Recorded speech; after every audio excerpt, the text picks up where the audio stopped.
Hi hello നമസ്കാരം guys. ഞാൻ ഭയങ്കര എക്സൈറ്റഡ് ആണ്. ഞാൻ നിങ്ങളോട് വലിയൊരു ഗുഡ് ന്യൂസും കൊണ്ടാണ് എത്തിയിരിക്കുന്നത്. ലാലേട്ടൻ നമ്മുടെ ഹോട്ടൽ ടാസ്ക് കണ്ടക്ട് ചെയ്തിട്ടുണ്ട്. ടാസ്ക് വന്നിട്ടുണ്ട്. ഹോട്ടൽ ടാസ്കിൽ ചലഞ്ചേഴ്സും ഉണ്ട്. ചലഞ്ചറായിട്ട് ഞാനും പോവാണ് ഗായ്സ്. സോ അവിടെ എനിക്ക് സത്യം പറഞ്ഞു കഴിഞ്ഞാൽ ബിഗ് ബോസിൽ നിന്നും ഏഷ്യാനെറ്റിൻ്റെ ടീമിൽ നിന്നും ഒരു ഭാഗത്തുനിന്നും ഒരു രീതിയിലുള്ള മിസ്ബിഹേവിയറോ കാര്യങ്ങളോ ഒന്നും ഉണ്ടായിട്ടില്ല. Like I am totally fine with dum. So കഴിഞ്ഞ തവണയും ഞാൻ റീ എൻട്രി നോക്കിയിട്ടുള്ളതാണ്. ഇനി എപ്പോഴും കോൾ വന്നാലും I am ready to go there. കാരണം എന്താണെന്ന് വെച്ച് കഴിഞ്ഞാൽ ഇറ്റ്സ് എ പ്യുവർലി മെൻ്റൽ ഗെയിമാണ്. ആദ്യത്തെ പ്രാവശ്യം പോയപ്പോൾ ഉണ്ടായിരുന്ന ഒരു മെൻ്റൽ സ്ട്രൈക്കോ കാര്യങ്ങളോ പാനിക് അറ്റാക്കോ കാര്യങ്ങളോ ഒന്നും എനിക്ക് വരത്തില്ല. കാരണം എനിക്ക് ഗെയിം എന്താണെന്നും എന്താണ് ബിഗ് ബോസിൻ്റെ പ്ലാൻ എന്നുള്ളതും ബിഗ് ബോസ് എന്താണ് ഷോയിലൂടെ ഉദ്ദേശിക്കുന്നത് എന്നുള്ള കാര്യത്തിൻ്റെ കംപ്ലീറ്റ് ഔട്ട് എനിക്ക് കിട്ടിയതുകൊണ്ട് തന്നെ ഐ എം വെരി കോൺഫിഡൻറ്റ്. പണ്ടത്തെ പോലെ കാവടി തുള്ളി തിരിച്ചു വരേണ്ട ഒരു അവസ്ഥ എനിക്ക് വരത്തില്ല. സോ 2 days എങ്കിൽ 2 days അവിടെ പോയിട്ട് എല്ലാവരെയും ഒന്ന് കുലുക്കി മറിക്കാനാണ് എൻ്റെ പ്ലാൻ. സത്യം പറഞ്ഞു കഴിഞ്ഞാൽ അവിടെ അനങ്ങാപ്പാറകൾ പോലെ സേഫ് ഗെയിം ആയിട്ട് ഇരിക്കുന്ന കുറച്ച് ആൾക്കാരുണ്ട്. ഞാൻ മെയിൻ ടാർഗറ്റ് ചെയ്യുന്നത് ശ്രീതു അങ്ങനെ ഒരു വഴക്കോ കാര്യങ്ങളോ പ്രശ്നങ്ങളോ ആ രീതിക്കൊന്നും പോകുന്നില്ല. സായി ആണെങ്കിലും കോലിട്ട് കുത്തുന്ന രീതിയിൽ തന്നെയാണ് ഞാൻ തീരുമാനിച്ചിരിക്കുന്നത്. അതേപോലെ തന്നെ അഭിഷേക് ആണെങ്കിലും ആദ്യത്തെ രീതിയിലുള്ള സംസാരവും കാര്യങ്ങളൊന്നും ഇല്ല. അപ്പോൾ അവിടെ സേഫ് ഗെയിം ആയിട്ട് വെച്ചിരിക്കുന്ന കുറച്ച് പേരുകളുണ്ട്. അവരെ ഒന്ന് നല്ല രീതിയിൽ ചൂഷണം ചെയ്യാനും സെൻസിലേക്ക് നല്ല രീതിയിലൊന്ന് ഇറിറ്റേറ്റ് ചെയ്ത് വെറുപ്പിച്ച് ഇതെന്ത് കൊച്ചാണോ എന്നുള്ള രീതിയിലൊരു സംഭവം എടുത്തു വയ്ക്കാനും ആൻഡ് 2 ദിവസം ആ ഒരു രീതിയിൽ ഇപ്പോൾ ജാസ്മിനെ ആണെങ്കിലും ഇപ്പോൾ എൻ്റെ പ്ലാനിങ് വന്നിട്ട് ഇപ്പോൾ കുക്കിംഗ് ടീമിൽ ജാസ്മിൻ ആണെന്നുണ്ടെങ്കിലും മെൻ്റലി നല്ല രീതിയിൽ തളർത്തിയിട്ട് ഇപ്പോൾ ഫുഡ് കൊണ്ട് തരുമ്പോൾ ചായ കൊണ്ട് തരുമ്പോൾ അതിനൊക്കെ ഇങ്ങനെ നല്ല രീതിയിൽ. കാരണം അവിടെ 2 ദിവസത്തേക്ക് സ്നേഹിക്കാനോ അതിനും ഇതിനും നല്ല പോകുന്നത്.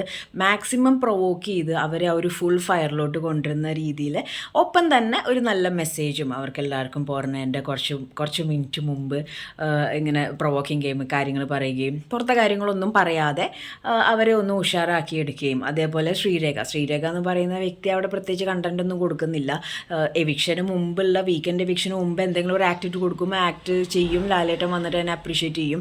ആ രീതിയിലാണ് കാര്യങ്ങൾ പോകുന്നത്. പിന്നെ നന്ദനയുടെ കിളി അപ്പം നോറ എനിക്ക് കുറേ ഇഷ്ടമായി തുടങ്ങി. സോ നോറോട് നല്ലതായിട്ട് സംസാരിക്കും. പിന്നെ ജാസ്മിനോട് ലൈക്ക് എനിക്കൊരു ആഗ്രഹമുണ്ട് ഗബ്രി പോയെങ്കിലും വിഷമിച്ചിരിക്കരുത് എന്നുള്ള രീതിയിൽ സംസാരിച്ച് ഓക്കെ ആക്കി കൊണ്ടുവരണം എന്നുള്ളത്. പക്ഷെ എല്ലാവരും ആദ്യം ഒന്ന് കുത്തിയിട്ട് ഞാൻ പിന്നെ ഇതാവത്തുള്ളൂ. ബാഡ് കോപ്പ് ഗുഡ് കോപ്പ് ഗെയിം ആയിരിക്കും. അപ്പോൾ നാളെ വൈകിട്ടാണ് ഇവിടുന്ന് ഫ്ലൈറ്റ്. സോ അവിടെ എത്തിയതിന് ശേഷം 2 ദിവസം നമുക്കെല്ലാവർക്കും സ്ക്രീനിൽ കാണാം. സോ വൈബ ഗുഡിൻ്റെ ഗെയിം റീ എൻട്രി ആണ് ബിഗ് ബോസിലോട്ടുള്ളത്. ഒരു ചലഞ്ചറായിട്ട് കയറാൻ പറ്റിയതിൽ എനിക്ക് ഭയങ്കരധികം സന്തോഷമുണ്ട്. ഗെയിം ഇത്രയും ദിവസം പുറത്തിരുന്ന് കാണുകയും കഴിഞ്ഞ തവണ ഒരു എക്സ് കണ്ടസ്റ്റൻറ്റും ആയതുകൊണ്ടും ഒക്കെ ഞാൻ ഭയങ്കര എക്സൈറ്റഡ് ആണ് ആൻഡ് കോൺഫിഡൻറ്റുമാണ്. കാരണം എന്ന് വെച്ച് കഴിഞ്ഞാൽ ഒരു പതർച്ച എനിക്ക് വരത്തില്ല. ഇപ്പോൾ ഇത്ര അറിയാവുന്നതുകൊണ്ട് തന്നെ ആർക്ക് എവിടെയൊക്കെ പിൻ പോയിന്റിൽ കുത്തിക്കഴിഞ്ഞാൽ കൊള്ളും എന്നുള്ള രീതിയിൽ 2 ദിവസത്തെ കാര്യം നമുക്കത് നല്ല അടിപൊളിയായിട്ട് കളിക്കാൻ പറ്റും. ലൈക്ക് ഭയങ്കര എക്സൈറ്റഡ് ആണ് പോകാൻ വേണ്ടിയിട്ട്. പൂജ എനിക്ക് ഭയങ്കര ഇഷ്ടമായിരുന്നു. അപ്പോൾ കഴിഞ്ഞ തവണ ചലഞ്ചറായിട്ട് കയറിയപ്പോഴും എനിക്ക് ഭയങ്കര ആഗ്രഹം ഉണ്ടായിരുന്നു റീ എൻട്രിക്ക് കയറാൻ പറഞ്ഞാൽ. ഞാൻ ഒരുപാട് ട്രൈ ചെയ്താണ് റീ എൻട്രി കയറാനായിട്ട്. പക്ഷേ ഇപ്രാവശ്യം ഇങ്ങനെ ഒരു ഓപ്പർച്യൂണിറ്റി കിട്ടിയപ്പം പോയിട്ട് അവിടെയുള്ള ഓരോരുത്തരോട് എന്തൊക്കെ പറയണം, എന്തൊക്കെ സംസാരിക്കണം, എങ്ങനെയൊക്കെ കുത്തണം എന്നുള്ള രീതിയിൽ നല്ല പ്ലാനിങ് ആണ്. അപ്സരയും നന്നായിട്ട് കളിക്കുന്നുണ്ട്. ആൻഡ് ശരണ്യയും പ്രത്യേകിച്ച് ഗെയിമും കാര്യങ്ങളൊന്നും കൊണ്ടുവരണമൊന്നുമില്ല. അതേപോലെ അഭിഷേകും ഗെയിം കൊണ്ടുവരുന്നില്ല. ആകെ അവിടെ ഗെയിം കൊണ്ടുവരുന്നത് ജാസ്മിൻ, റസ്മിനെ ഞാൻ എടുത്തു വെച്ചിട്ടുണ്ട്. കാരണം റസ്മിൻ കഴിഞ്ഞ ദിവസം പറഞ്ഞ കുറച്ച് ഡയലോഗ് ഉണ്ട്. ആ ഒരു ഗിഫ്റ്റ് കൊടുക്കുന്ന സമയത്ത് നന്നായിട്ട് കളിച്ച ഗെയിമിൽ ഗിഫ്റ്റ് കൊടുക്കുന്ന ആൾക്ക് കൊടുക്കുന്നതിൻ്റെ ഇടയിൽ റസ്മിൻ പറയുന്നുണ്ട് ഞാൻ നിങ്ങളുടെ കൂടെ ഉണ്ടായിരുന്നു, എന്തുണ്ടെങ്കിലും എനിക്ക് ഷെയർ ചെയ്യണം എന്നുള്ളത്. സോ അങ്ങനത്തെ കുറച്ച് കാര്യങ്ങൾ. അപ്പോൾ പുറത്തെ കാര്യങ്ങൾ അറിഞ്ഞോട്ട് പോകുന്നതുകൊണ്ടാണ് എനിക്ക് ശരിക്കായിട്ട് ഇവരെ ബീറ്റ് ചെയ്യാൻ പറ്റും. ആ ബീറ്റ് അവർക്ക് കൊള്ളുന്നുള്ള കാര്യത്തിൽ ഒരു ഡൗട്ടും ഇല്ല. എന്നിട്ട് പോരാന് കുറച്ച് മുമ്പ് എല്ലാവരോടും ചില്ലായിട്ട് ഹാപ്പി ആയിട്ട് പോരാനാണ് എൻ്റെ ആഗ്രഹം. അപ്പോൾ നിങ്ങൾക്ക് ചലഞ്ചറായിട്ട് ദേവ് പോവാണ്. ഈ പറഞ്ഞതൊക്കെ എൻ്റെ ആഗ്രഹമാണ് ഗൈസ്, എൻ്റെ ആഗ്രഹമാണ്. പക്ഷെ എന്നായാലും ഇനിയും ഒരുപാട് സീസൺസ് ഉള്ളതുകൊണ്ട് തന്നെ എന്തെങ്കിലും ചലഞ്ചറായിട്ട് കയറാൻ പറ്റുന്നുള്ളൊരു ആഗ്രഹമുണ്ട്. അപ്പോൾ ഇത്തവണ ചലഞ്ചറായിട്ട് കയറാൻ പോകണം ആരൊക്കെയാണെന്ന് എനിക്കൊരു പിടുത്തില്ല. ചലഞ്ചറായിട്ട് കുറച്ച് ആൾക്കാർ വരുന്നുണ്ട്. ഇത്രയും നേരം വീഡിയോ കേട്ടപ്പോൾ നിങ്ങളുടെ ഉള്ളിൽ ഉണ്ടായിരുന്ന എക്സൈറ്റ്മെൻറ്റൊക്കെ അല്ലെങ്കിൽ വെറുപ്പൊക്കെ അല്ലെങ്കിൽ ഇതിനെ രണ്ടാമത് സഹിക്കണോ എന്നുള്ള തോട്ടൊക്കെ മാച്ചു കളഞ്ഞേക്ക്. തൊട്ട് മുമ്പ് വരെ പറഞ്ഞത് എൻ്റെ ഉള്ളിൽ നിന്നുള്ളൊരു ആഗ്രഹമാണ്. എന്നെ അവർ വിളിച്ചിട്ടൊന്നുമില്ല.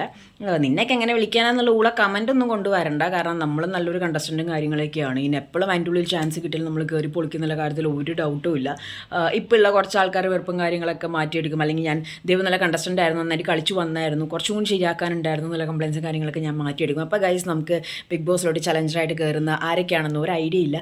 ആരൊക്കെയാണെങ്കിലും ഓൾ ദ ബെസ്റ്റ്.